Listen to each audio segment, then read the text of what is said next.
YouTube और अन्य social media platform पर एक खबर बहुत तेजी से वायरल हो रही है। खबर यह है कि पवन सिंह और ज्योति सिंह का पैचअप हो गया। अब वो दोनों साथ रहेंगे।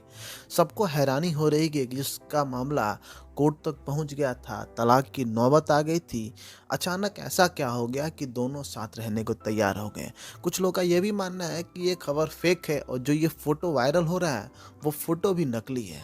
इसी खबर की पुष्टि करेंगे इस वीडियो में। नमस्कार, मेरा नाम है दुष्यंत सिंह राजपूत और आप देखना शुरू कर चुके हैं श्रीनेश जी चैनल। दरअसल सुबह से ही खबर वायरल हो रही है सोशल मीडिया पर कि दोनों साथ में रहने को राजी हो गए हैं, लेकिन ये कैसे हुआ, कब हुआ, इसके बारे में जानकारी बहुत कम लोगों को है।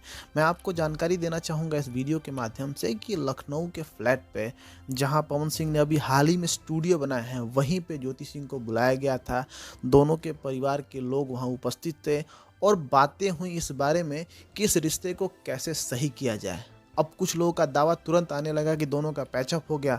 तब तक इस खबर की पुष्टि नहीं हो पाई थी जब तक ज्योति सिंह और पवन सिंह का ये फोटो वायरल नहीं हुआ। फोटो के आने के बाद भी कुछ लोग मानने को तैयार नहीं हो रहे थे कि वाकई ज्योति सिंह और पवन सिंह का मिलाप हुआ है। ये दोनों अब डिसाइड करने जा रहे हैं कि क्या वो साथ में रहेंगे या नहीं, क्योंकि सिर्फ मीटिंग हो जाने से साथ में रहना प्रूफ नहीं हो सकता है। तभी कुछ ऐसे यूट्यूबर्स हैं जिन्होंने सोशल मीडिया पर पवन सिंह के व्हाट्सएप पे लगी डीपी को दिखा के ये कंफर्म करा दिया कि वाकई दोनों की मीटिंग सफल हो गई है। अब दोनों साथ में ही रहेंगे और ये बहुत अच्छी बात है और बढ़िया बात है कि इतने दिनों से चला आ रहा मामला जो कोर्ट तक पहुंच गया था, इतनी आसानी से और सहजता से सॉल्व होता हुआ दिखाई पड़ रहा है।